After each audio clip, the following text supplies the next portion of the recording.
you explain the Daly Cherry-Evans decision? It's a monumental one. Yeah. What was your thinking in dropping Daly and bringing in Tom Dearden as half? Well, I think when it comes down to it, Joel, we just feel that that's the right decision to be made for the footy team. We don't take any decision lightly, whether it's a player keeping their spot or another player coming in. All Queenslanders are considered, and we just feel Tom's the right person for the number 7 jersey right now. But why is that though, Bill? I mean, Daly's obviously been the captain, halfback for so many years. He's had a great career. Absolutely. He's been part of 2 series wins under yourself. Yeah. What was it about Tom that made you feel this way? Yeah. Firstly, you won't hear a negative word from me about Daly Cherry-Evans. What he's given this jersey and what he's done for this footy team and this group. That'll be with all Queenslanders and with Daly for the rest of his life, and no one can take that away from him. So, but yeah, we just feel that you earn every opportunity to play in this jersey, and we just feel that Tom Dearden has earned the opportunity to play in the number 7 jersey, and we feel it's the right thing for the footy team. Can you control a team, Bill? It's a hard thing to do in Origin. He'll get a bit of help. Yeah, he'll get a bit of help. There's some good players in and around him. We just want Tom Dearden to do his job and be the best version of Tommy Dearden that he can be, and he'll get a bit of support around him. Did Daly want to play? Did you have a meeting with him? No, I didn't. I had a phone call with him yesterday. Obviously Daly wanted to play, and he was disappointed that he wasn't going to get the opportunity. But he took the news with with great character and the great respect. We had a good conversation. Look, we've got a great relationship. I played alongside Daly. Been the coach, and he's been the captain over the last 4 years, and we've shared some great memories, and he's done some really good things. He's held the trophy up 3 of the last 5 years, and he's been an instrumental part of that. So they're tough conversations, but it was one that was had with a lot of respect. Yeah, and your money as coach having to make a call like that, I imagine, Billy, it's not an easy job to do as coach, to call a captain and say that you're sacked. No, it's not. I agree with that. It's not an easy job, but that's what, when you take this position and you serve the state and you serve the footy team, sometimes you've got to make the hard calls. So that's what we feel is the correct one, and we're moving forward. How much did 3 losses in a row play into it, Bill? This is what we talk about loyalty, your loyalty to winners, but you've lost 3 in a row. What impact did that have on your decision? You had to look at something, you had to change something. Yeah, look, I think you consider everything, Joel. You consider everything, the actions of the players and the best person for the job, and that's what it come down to. Tommy's such a direct player as well. When he gets in his groove, is it maybe a sign of changing tactics from you guys for game 2, playing a bit more straight and direct than maybe what you did in game 1? We certainly want to play to our players' strengths. There's some areas in game 1 that we didn't get right. Changing the number 7 jersey and the personnel there, that's not going to fix everything, and we need to make sure that we look at the game in game 1 and perform better.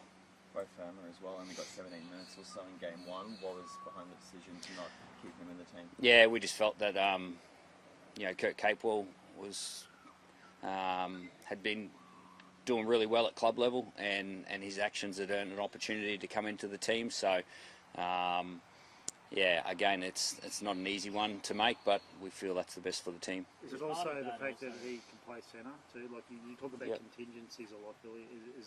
Kurt can. If your centre goes down, he can go there and play back row. Yeah, Kurt's been doing a great job in the centres for the Warriors, and he's playing in a team that no matter where he plays, he's doing a great job, and they've got a real team-first mindset at the Warriors at the minute, and he's really leading that, and I'm sure he's going to bring those traits into this footy team. Who's your captain? Yeah, so obviously today, we announced the squad. Teams don't need to be announced until tomorrow lunchtime, so we'll make everyone aware of who the captain is tomorrow. Is there a few in the mix? Well, we've got quite a few club captains, quite a few leaders within the footy team. So I feel whenever you play for the Queensland team, you're a leader in your own right anyway, no matter how old you are or what you've done in the past. So, whoever's named captain, they're going to get a fair bit of support from the leaders around them. Do they need to be an 80-minute player to be captain, Billy, or did say someone like Tino, 50-minute flop, step up and have that C next to his name? Yeah, look, like I said before, there's so many great leaders within the footy team that, we'll get the best leader to captain the team. How long they play is irrelevant. With Corey Horsburgh, has been in sensational form for the Raiders. Is he a dead set chance to get in the 17? I know he's on the extended at the moment, but is he a chance to be in the 17? Well, we haven't named the extended at the moment, so we'll name the team tomorrow. What's your thoughts? Is he close? Well, he's here, so he's close.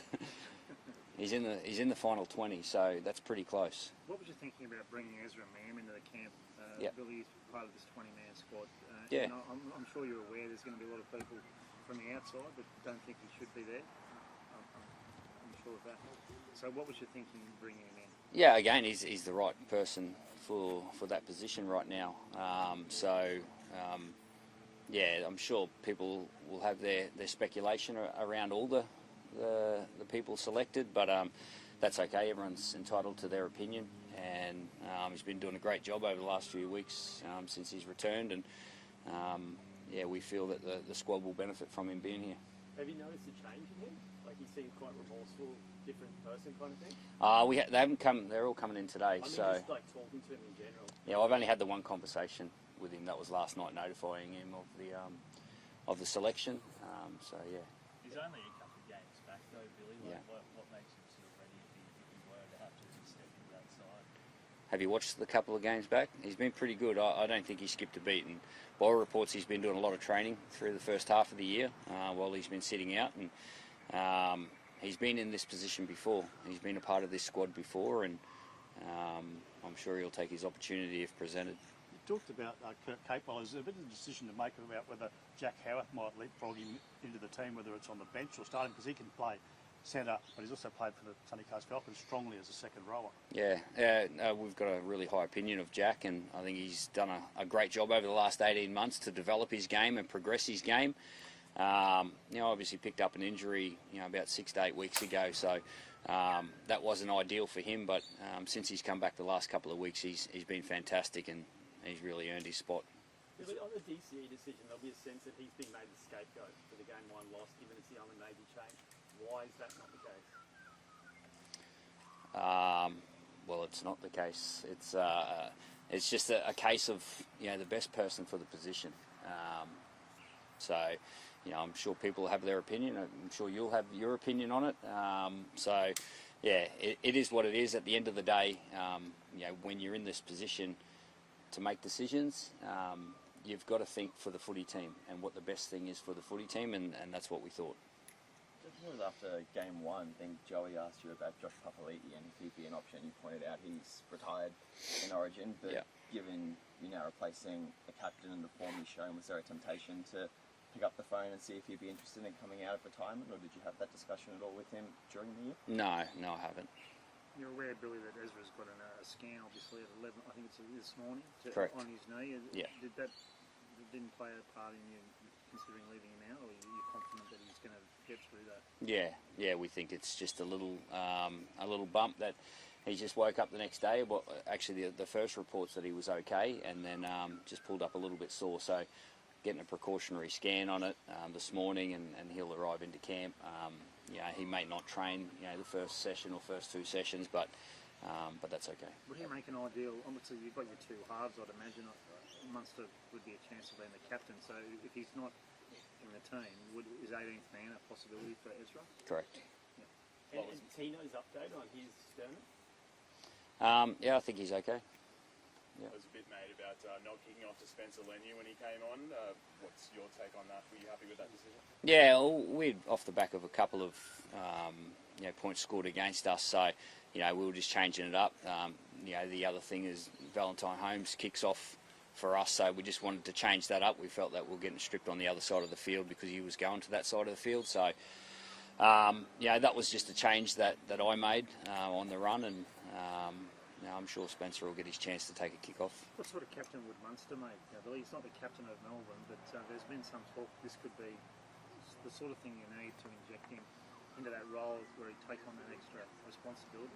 What kind of a captain would? Yeah, he takes on a fair bit of responsibility anyway. He really cares about his footy, and he's one of the leaders that I was talking about.